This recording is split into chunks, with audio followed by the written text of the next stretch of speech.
Fala pessoal, sejam todos bem-vindos a mais um vídeo aqui do NS Futebol. Seguinte, novamente pedir desculpa pela voz que não está 100%, mas vamos a mais um vídeo aqui no canal. Seguinte pessoal, a gente vai falar hoje sobre a Série A da Itália. A gente também vai falar sobre algumas reflexões sobre análise, tá? E eu vou apontar para vocês a equipe da Série A, né? Os 11 titulares que a gente colocou pelo sistema. E vou compartilhar com vocês uma reflexão, é bem breve o vídeo, tá? Não é um vídeo muito longo, mas eu vou compartilhar com vocês alguma reflexão que eu tive, tá? E depois como as coisas vão se confirmando em termos de análise e como a gente vai validando algumas ideias em detrimento de algumas organizações externas e algumas instituições. Eu vou explicar tudo isso mais em detalhes à frente, tá? Vamos à lista desses 11 primeiros, né, dessa equipe. Começamos bem.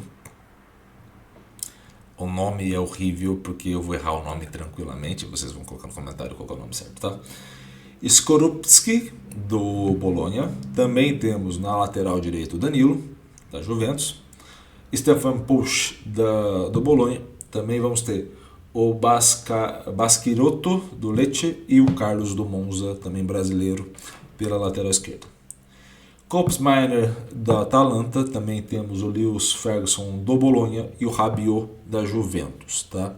E aí aparece, né, o Rabiot aí é o primeiro a aparecer dentro dessa estrutura, né, como o quarto melhor, tá ali quinto, mas é o quarto melhor.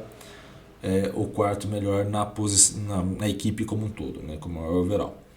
Também temos mais à frente Lautaro Martinez como terceiro melhor, o Osimhen como segundo melhor e Boulaye Dia da Salernitana como melhor jogador desta competição, tá? E eu vou parar nessa tela, não tem mais nenhuma outra, para a gente fazer uma reflexão sobre quando saiu o resultado, o que me gerou. E aí eu vou fazer um comparativo que eu acabei fazendo lá no LEP com alguns amigos meus sobre isso. Quando saiu a Copa do Mundo, aquela primeira que a gente mostrou para vocês, e apareceu Messi, Mbappé e outros jogadores que eu já gostaria pessoalmente que tivesse aparecido, né, e aí foi uma confirmação, o sentimento foi muito positivo. Então, basicamente, o que eu senti foi uma alegria fodida, porque neste momento as ideias encaixaram na forma que eu via o jogo ou que eu entendia a competição. Então, nesse cenário, as coisas caminharam bem. Quando aconteceu as outras competições, aconteciam competições distintas. Então, por exemplo, a Champions League bateu muito com o que eu tinha visto, um ou outro de diferente, mas assim, tranquilo, não me preocupei. A Champions League feminina e os campeonatos femininos que a gente apresentou para vocês aqui, como eu não tenho muito conhecimento sobre o campeonato feminino, eu fui muito mais pelas equipes de sucesso dentro da competição do que necessariamente pelo nome da jogadora. Só uma ou outra, obviamente, que eu sei quem são, e aí acaba tendo mais facilidade de entender se o sistema está acertando um pouco mais ou um pouco menos. Assim, ou pelo menos está acertando de acordo com o meu conjunto de valores que eu estou observando. Quando saiu a Itália, e a gente vai ver uma reflexão muito próxima disso na Alemanha, amanhã, quando saiu essa análise da Itália, qual foi o meu ponto? Eu tinha em mente que o Osimhen fosse o melhor jogador da Itália. Como não foi, ou pelo menos o sistema não apontou assim, eu confesso para vocês que ao longo de uma semana pelo menos, eu fiquei pensando o que tinha errado a mão ao fazer o sistema. E fiquei, nossa, errei, eu acho que a conta pode estar errada, refiz as contas, bateu a mesma coisa. Falei, não, é o sistema de coleta. Olhei de novo, estava tudo certo. E por quê? Porque fui me sentindo inseguro com uma equipe que eu não conhecia. E olha como é uma merda essa parte de análise, quando a gente tem certos preconceitos.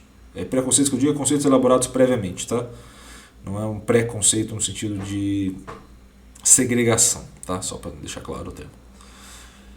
Quando aparece um cara da Salernitana como primeiro, quando aparece um meio campo com um cara do Bologna e um cara da Atalanta, quando aparece um lateral esquerdo do Monza, uma zaga do Lecce do Bologna, um goleiro do Bologna, eu fui tentando lembrar quais nomes eu achava que deveriam estar aí.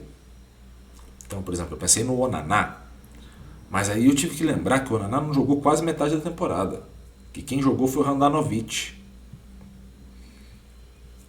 que, por exemplo, o goleiro do Milan sofreu muito ao longo da temporada, porque a zaga do Milan, principalmente em jogos fora de casa, não foi bem. Tive que lembrar que boa parte dos zagueiros não contribui tanto assim na fase ofensiva e que você acaba tendo a presença de alguns zagueiros que você não lembra. Porque no caso do Lecce, por exemplo, a bola parada poderia ser algo muito mais vantajoso proporcionalmente do que para a Juventus ou para o Napoli, que vão produzir gols muito mais pela construção das jogadas com a bola rolando do que necessariamente com bola parada. E talvez Lecce e Bolonha dependam mais desses caras. Então, quando eu fui começar a entender um pouco mais esse cenário, e também tirar um pouco desse querer observar algo, né, querer extrair aquilo que eu acredito, eu fiz uma reflexão acerca disso muito pesada, que por vezes, o meu grau de felicidade está só no meu viés de confirmação. Está só em eu confirmar a ideia que eu já tenho. E e também o vídeo que a gente vai ver também amanhã da Alemanha, da Bundesliga, me confirmam isso. Como é difícil você analisar o jogo não batendo com aquilo que você imaginava previamente. E esse tipo de leitura que eu fiz, ela tem uma confirmação muito básica, até. É uma reflexão muito simples, que eu não assisti todos os jogos da Itália. Muito provável que eu não tenha assistido nem assim 10 jogos ao longo da temporada. Que eu acompanho os números, que eu acompanho os jogadores, mas que de fato, na parte do ataque, os líderes em gols produzidos estão aí. E que nas outras partes do campo, eu acabe não tendo tanto conhecimento acerca do que está acontecendo com todas as equipes.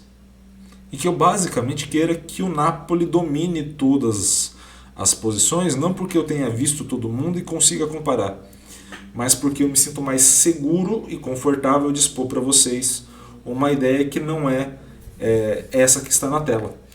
Então percebam como a questão da análise para a gente vai acarretar diretamente, isso sempre, num se sentir confortável do analista. E esse é um ponto.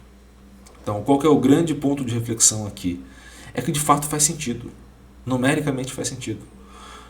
Por exemplo, os dois meias que estão aí, o Lewis Ferguson estava sendo especulado no Milan.